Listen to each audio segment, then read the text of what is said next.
The Galactic Council chamber shimmered with a soft, otherworldly glow, its crystalline walls pulsating faintly as if alive.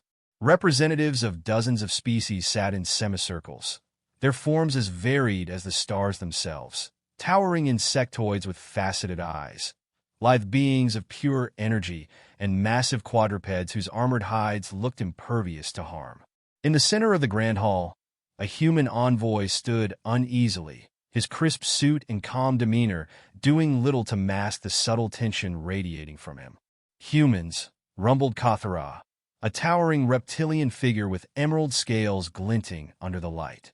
His voice carried the weight of centuries of authority, his piercing gaze fixed on the man below. "You preach peace and cooperation. Yet when the galaxy faces annihilation, you offer nothing but words. Do you truly expect dialogue to stop the Varric? Or is it fear that silences your warriors?"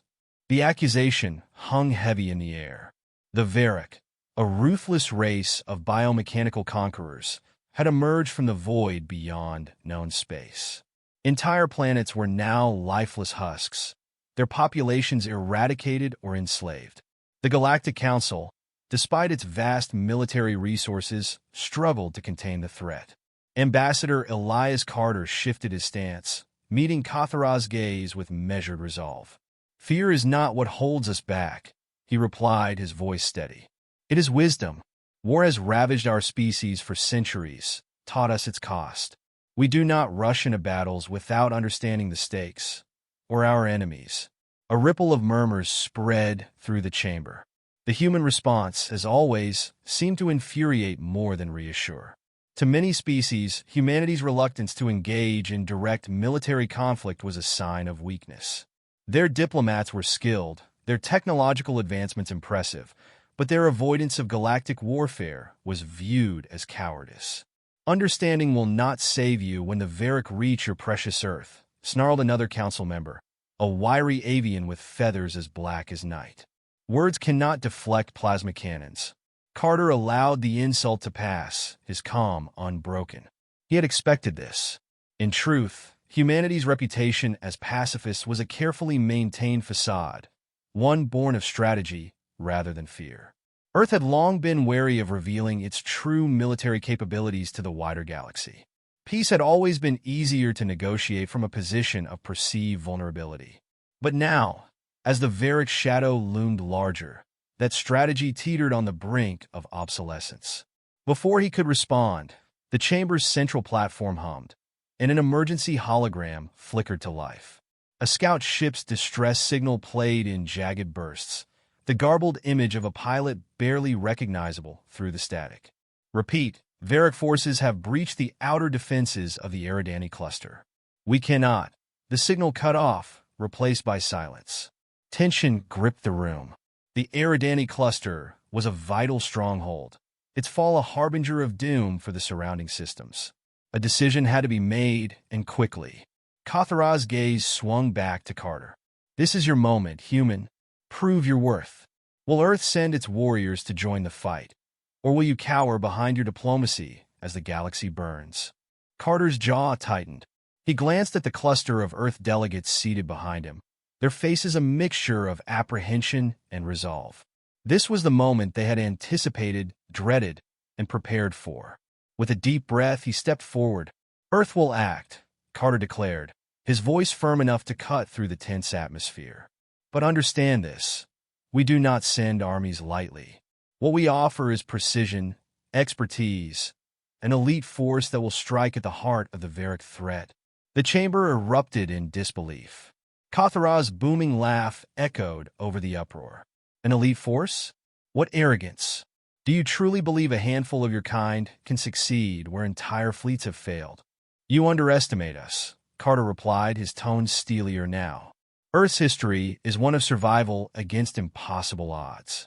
We've forged warriors not through numbers, but through resilience and ingenuity.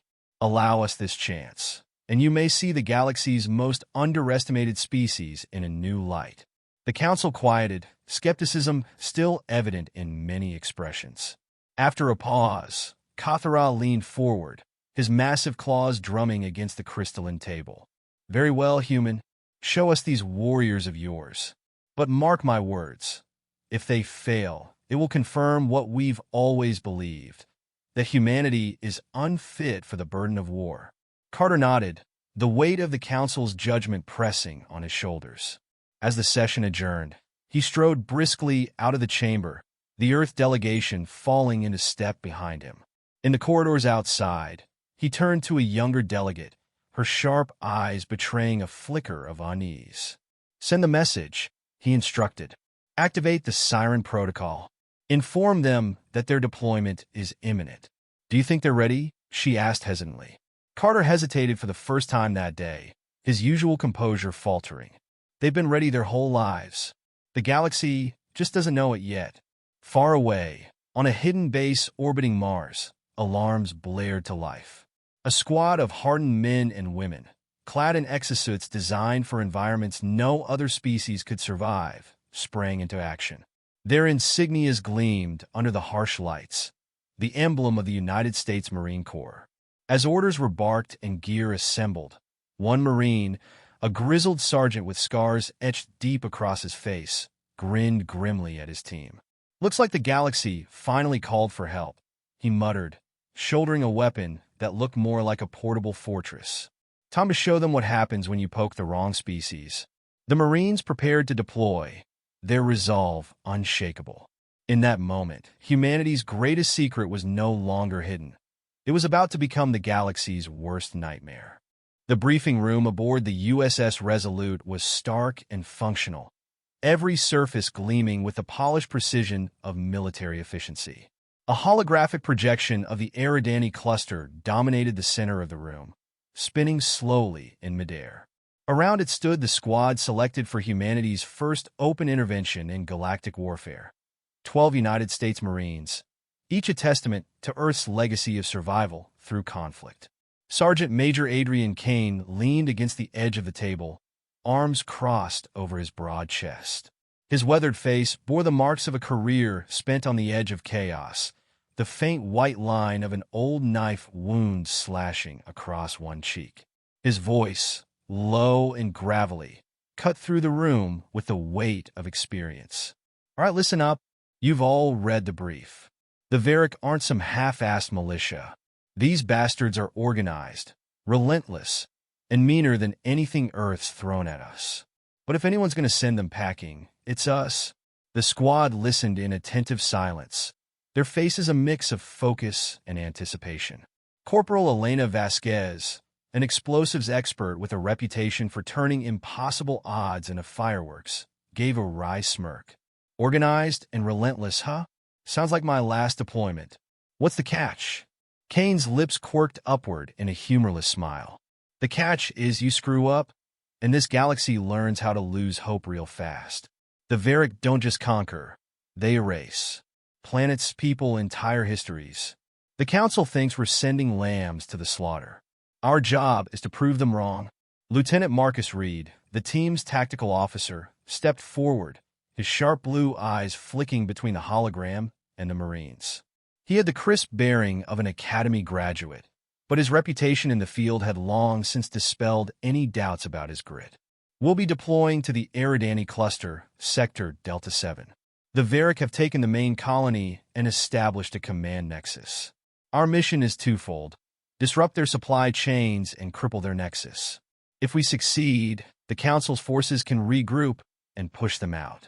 If we fail, not an option, Kane interrupted, his tone brooking no argument. Private First Class Tarek Alam, the youngest member of the squad, shifted uncomfortably. He'd been handpicked for the mission, his knack for hacking and cyber warfare setting him apart, but the weight of the assignment was clearly settling on him. Sergeant Major, he ventured, his voice steady but laced with uncertainty. Do you really think a dozen of US can make a difference against their whole armies? Kane fixed him with a steady gaze, his scarred face softening just slightly.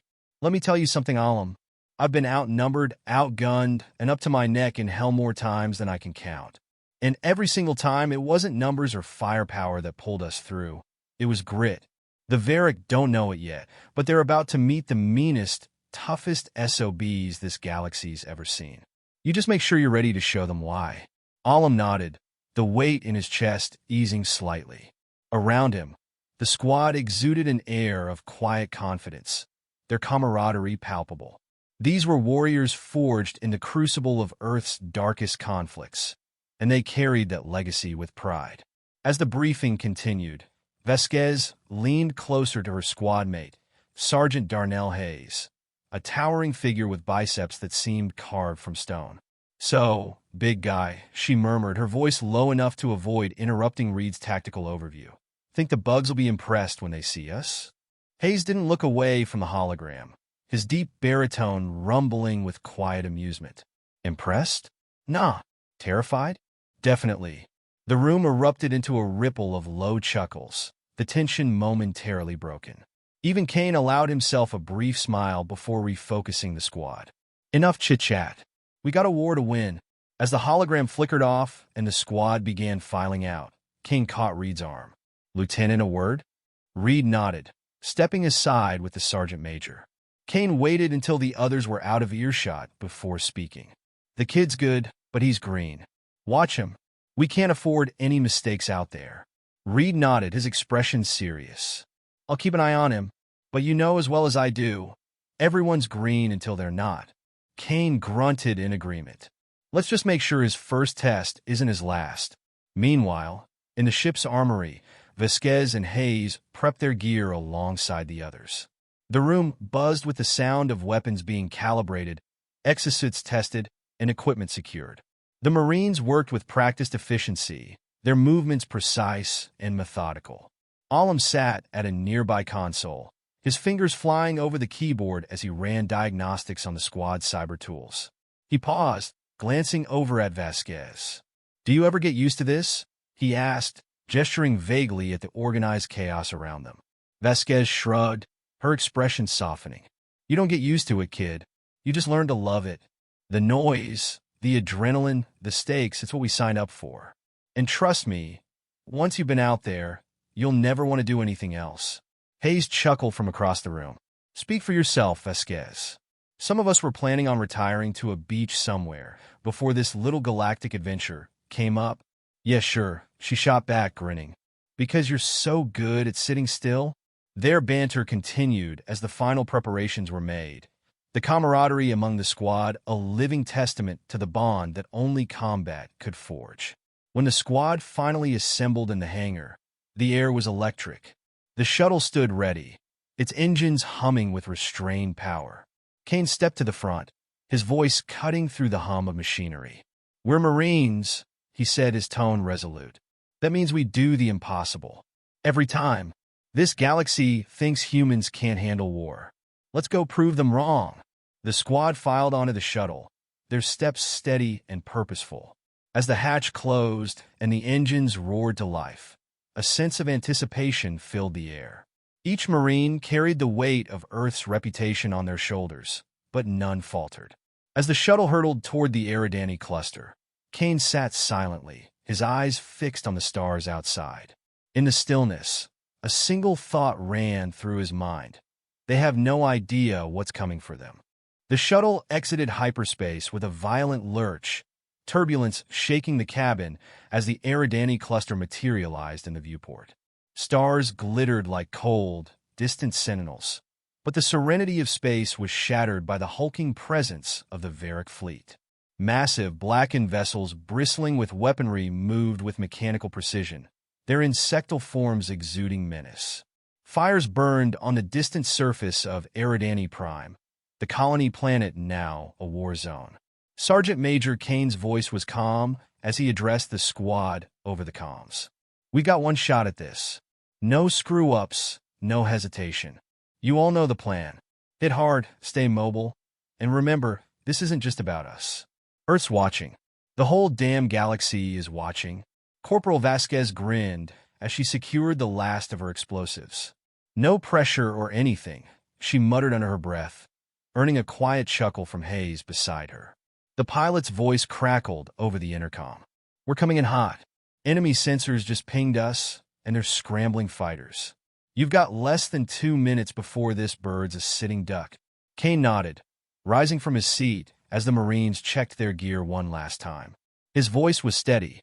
even as the shuttle shuddered under distant impacts. You heard him. Move out the second we hit the ground. Alam, stick to me. Vasquez, Hayes, secure the drop zone. Reed, take the flank and cover us. Let's show these bastards what happens when you pick a fight with Marines. The shuttle jerked as it entered the atmosphere, its heat shields glowing red-hot. Explosions lit the sky as Varric anti-aircraft fire erupted around them, shaking the craft violently. Inside, the Marines remained focused, their breath steady, their grips firm on their weapons. With a deafening roar, the shuttle's engines flared one last time, and it slammed down onto the surface. The ramp dropped, revealing a battlefield drenched in chaos. The Varric swarmed the landscape like locusts, sleek, metallic creatures with razor-sharp limbs and glowing red eyes. Their movements were unnervingly fluid, their precision a stark reminder of their biomechanical nature. Kane led the charge, his rifle barking as he cleared the path. Go, go, go, he shouted, his voice cutting through the cacophony. The squad moved like a single, well-oiled machine, spreading out and taking cover amidst the debris. Vasquez hurled a grenade, the explosion ripping through a cluster of Varric with a concussive blast. That's one way to make an entrance, she shouted, her voice tinged with exhilaration. Hayes, wielding a heavy machine gun, laid down suppressive fire, his rounds punching through the enemy ranks. Keep them off us, he bellowed, his massive frame steady under the recoil. Reed's voice crackled over the comms. We've got movement on the ridge, flanking us from the right. On it, Kane replied, pivoting smoothly to direct fire toward the threat. Vasquez, cover the rear. Alam, get to that console and start the override. We need control of their comms now. Alam hesitated only for a moment before sprinting toward the Varric terminal, his heart pounding in his chest. He dropped to his knees, fingers flying over the alien interface. The symbols were unfamiliar, but the logic was clear. He could work with this. How's it looking, kid? Kane called out, firing in controlled bursts as more Varric poured into the fray. Almost there, Alam shouted, sweat dripping down his face. The system was fighting back, its defenses adapting to his intrusion. He gritted his teeth, pushing harder. The Varric surged forward, their chittering voices blending into a mechanical hum that seemed to vibrate the air itself. One of the larger creatures, a towering, multi-limbed brute, charged toward the Marines, its bladed arms cutting through the air with lethal intent.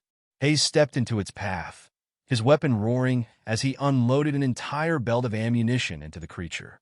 It faltered but didn't fall, its glowing eyes locking onto him with predatory intent.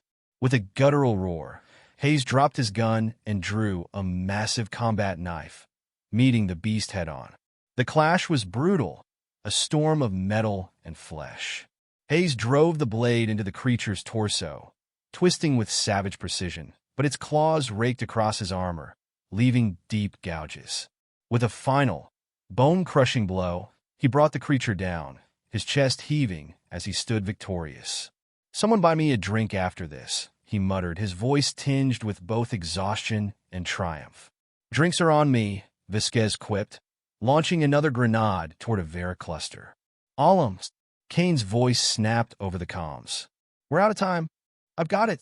Alam yelled as the terminal finally yielded, its interface flickering green. A ripple of distortion spread through the battlefield as the Varric's coordination faltered, their ranks momentarily thrown into disarray. Kane seized the opportunity, his voice cutting through the comms. Push forward. Hit them while they're blind.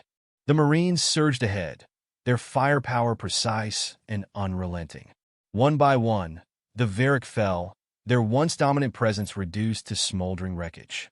The squad moved with brutal efficiency, carving a path toward their objective. As they reached the outskirts of the Varric command nexus, Reed called out, We got incoming, looks like reinforcements. Kane glanced at the horizon, where more Varric ships descended like vultures. His jaw tightened. We've done our job here. Time to move. The squad retreated in formation, their movements disciplined even under the relentless assault. Alam's hack had bought them precious minutes, but the Varric's numbers were overwhelming. Reaching the extraction point, Kane turned to face the squad, his gaze lingering on each of them. They were battered, bloodied, but unbroken. "This isn't over," he said, his voice carrying a grim determination. "We've shown them what we can do, but they'll come back stronger. And so will we." As the shuttle roared to life and lifted off, Vasquez leaned back in her seat, her grin undiminished despite the chaos they'd just endured. "First round's on Hayes, though. That's non-negotiable." The squad laughed, their camaraderie unshaken even in the face of the storm to come. Above the battlefield, the stars seemed brighter now, their light a reminder of what was at stake. Kane watched the fading planet, his expression unreadable. In the silence, one thought burned in his mind. This was just the beginning. The debriefing room aboard the Resolute was silent except for the faint hum of the ship's systems. The squad sat in a semicircle, their faces illuminated by the soft glow of the holographic map displaying the Eridani cluster. Despite the relative calm, the tension was palpable.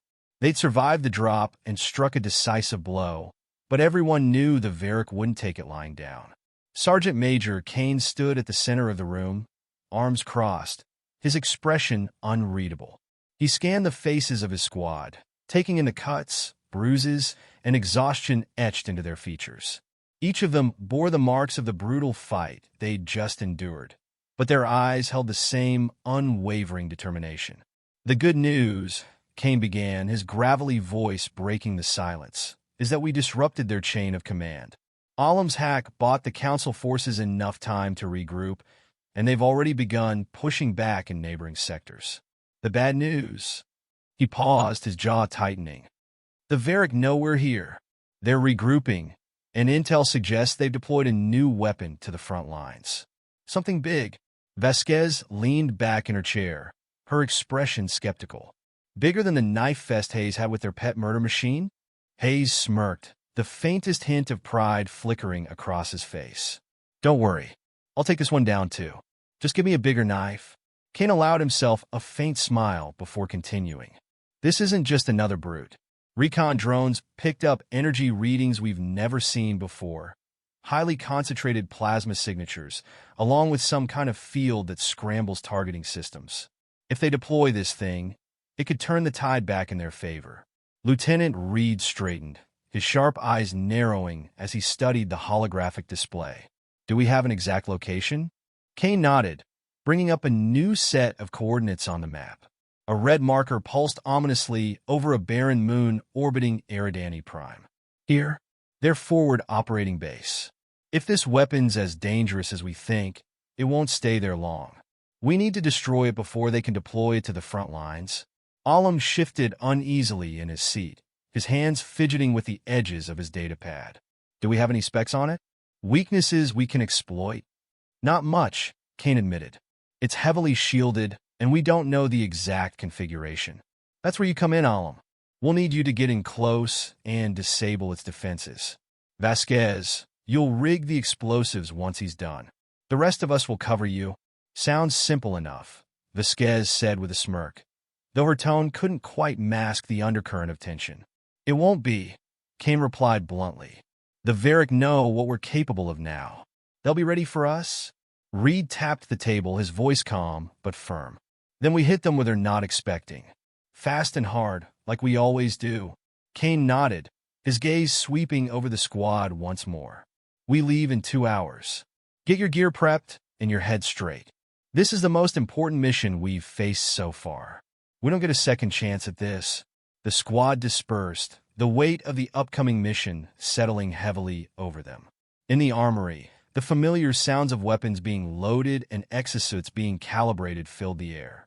Hayes was meticulously sharpening his combat knife, his movements slow and deliberate.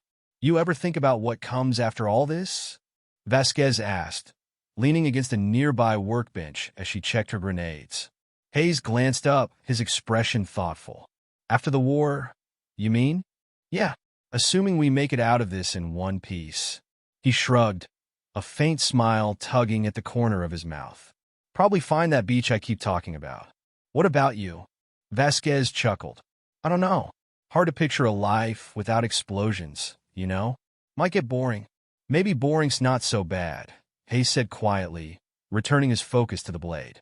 Across the room, Alam was sitting at a console, running simulations and reviewing the data they had on the Varric weapon. His brow furrowed in concentration, though his foot tapped nervously against the floor. Kane approached, his imposing figure casting a shadow over the young Marine. "You holding up, Alam?" Kane asked, his tone gruff but not unkind. Alam hesitated before nodding. "Yeah, I'm good. Just a lot riding on this, you know." "There always is," Kane replied. "But you've got a good head on your shoulders, and you've proven you can handle the pressure. Trust your instincts." Alam glanced up, meeting Kane's steady gaze. "Thanks, Sergeant Major. I'll do my best." "Your best is all we need," Kane said before moving on. As the 2-hour mark approached, the squad gathered in the hangar once more. The shuttle stood ready, its engines humming with anticipation. The atmosphere was heavier this time, the stakes higher, the unknowns more daunting. Kane addressed them one final time, his voice steady and resolute. "This is it. We've been through hell before, and we'll go through it again if we have to. But remember, every move we make out there matters. Not just for us, but for everyone counting on us back home. Let's get it done." The squad boarded the shuttle in silence, their movements precise, their focus unshakable.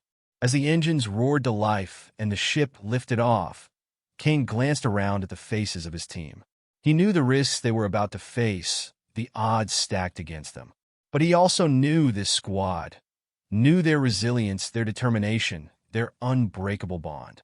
And as the shuttle streaked through the void toward the Varric base, he allowed himself a single, quiet thought.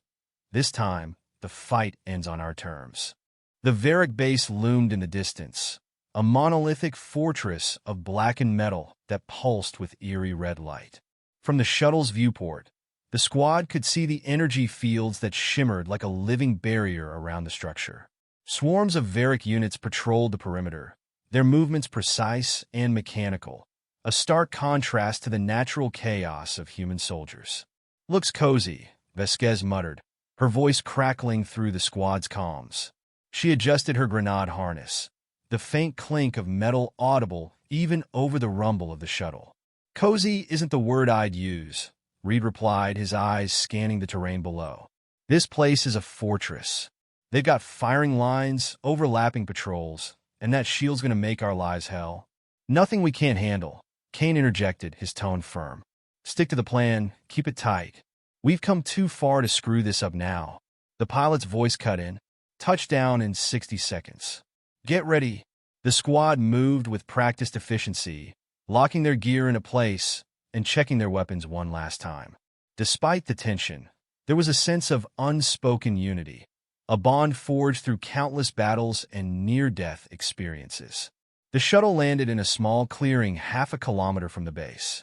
The ramp hissed open, and the Marines poured out, their boots crunching against the rocky terrain.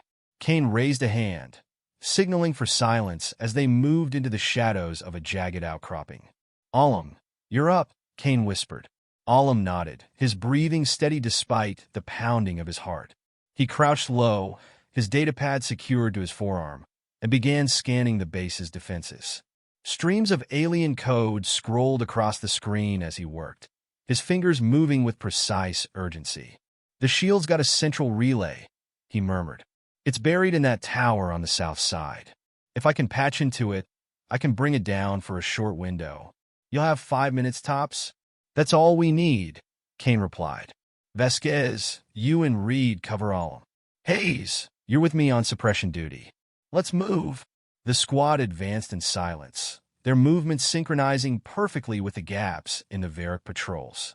The air was thick with tension, every step a potential revelation.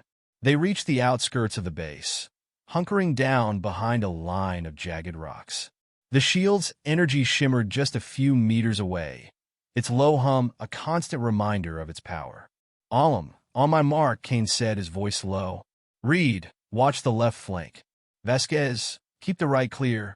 Alam crawled forward, his datapad glowing faintly in the dim light. He connected a cable to the base of the tower, his hands steady as he bypassed the initial layers of security. "You've got incoming," Reed whispered, his scope trained on a group of Varric approaching from the north. 3 units. "Looks like scouts. Take them quietly. Kane ordered. Reed's rifle whispered as it fired, each shot finding its mark with deadly precision. The Varric crumpled to the ground, their metallic forms sparking briefly before falling still. "I'm in," Olam said, his voice tight with concentration. "Just need a minute to disable the relay." "Make it fast," Vasquez muttered, her eyes scanning the perimeter for any signs of movement.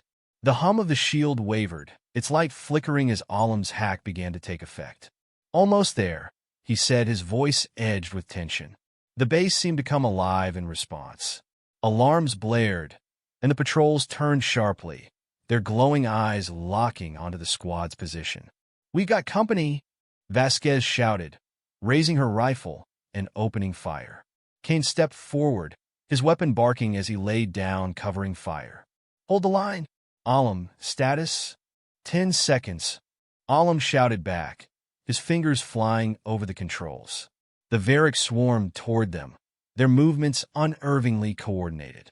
Hayes planted himself in the center, his machine gun roaring as he mowed down the advancing forces.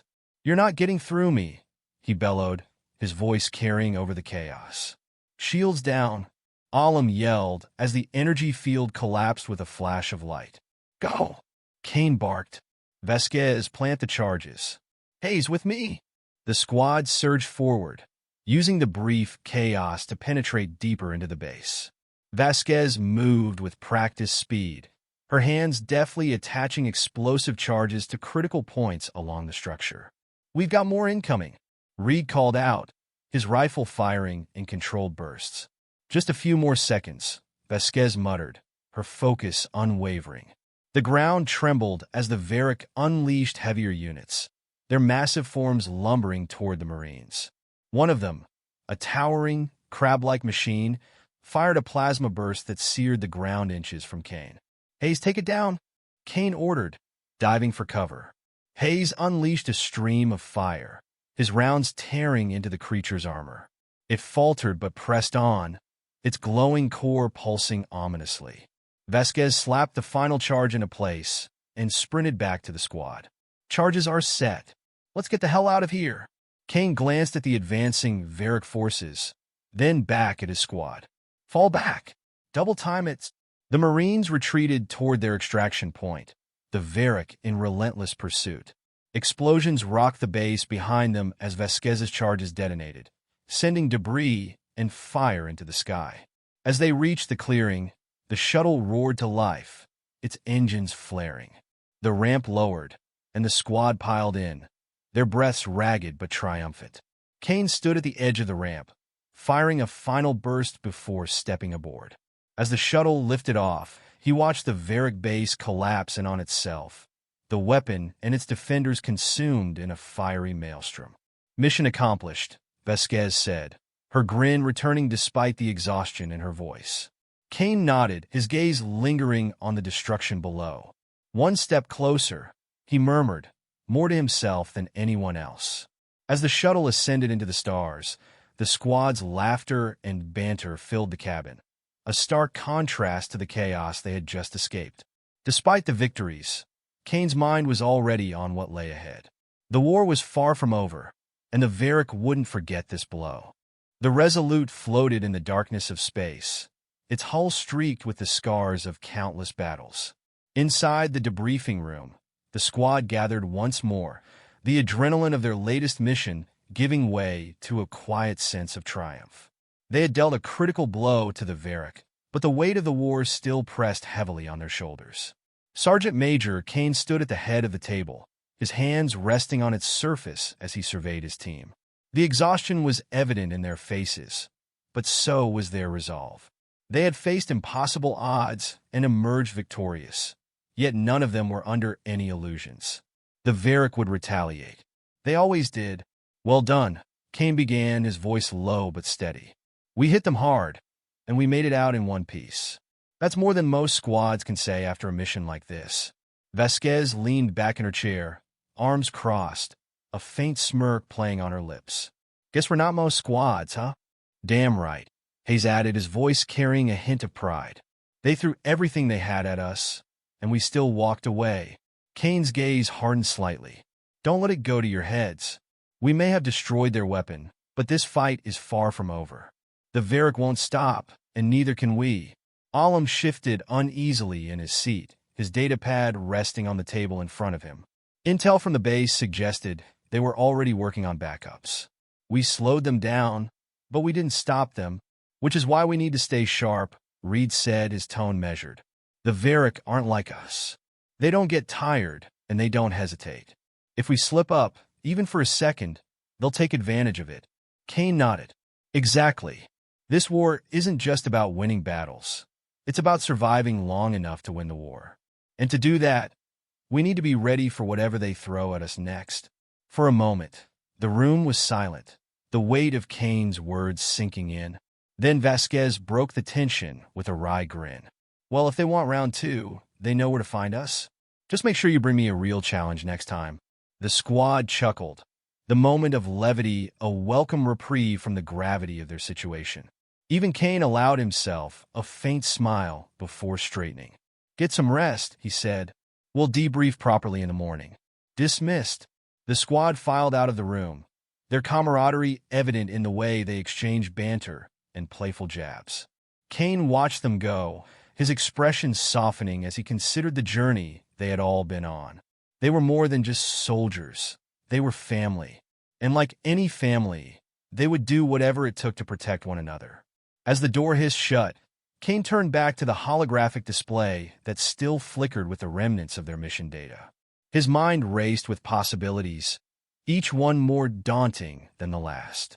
The Varric were relentless, and their ability to adapt was unlike anything humanity had faced before. Kane knew they couldn't afford to become complacent. A soft knock at the door interrupted his thoughts. He glanced up to see Lieutenant Reed standing in the doorway, his sharp features illuminated by the glow of the display. Got a minute? Reed asked. Kane gestured for him to enter. What's on your mind?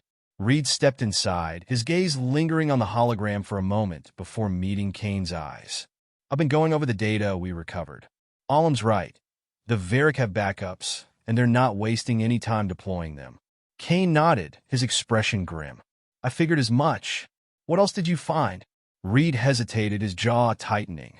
There's more. The energy signatures we detected, they're similar to what we've seen before, but there are subtle differences.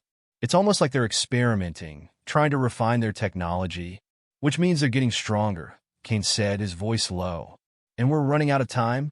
Reed didn't respond immediately, his eyes searching Kane's face for any hint of doubt. What's our next move? He asked finally. Kane stared at the hologram, his mind working through the possibilities. Every decision carried risks, and the weight of command pressed heavily on his shoulders. But he had no choice. He had to lead, and he had to ensure his squad's survival. We keep hitting them, Kane said after a long moment. We find their weak points and exploit them. We stay unpredictable. If they're adapting, then so are we. Reed nodded, his respect for Kane evident in his steady gaze. Understood. I'll start working on potential targets. As Reed turned to leave, Kane called out to him. Lieutenant. Reed paused, glancing back. Yeah, you did get out there. The whole squad did. Reed's expression softened, a rare smile tugging at the corners of his mouth. We got a damn good leader. Makes it easy to do our jobs. Kane watched him go, the faintest hint of a smile crossing his own face. He turned back to the hologram, the flickering light casting shadows across the room. The war was far from over, but for the first time in a long time, he felt a glimmer of hope. The squad was strong. They were resilient, and as long as they had each other, Kane knew they could face whatever the Varric threw at them. In the silence of the room, Kane whispered to himself, a quiet vow that only the stars could hear. We're not just surviving. We're winning.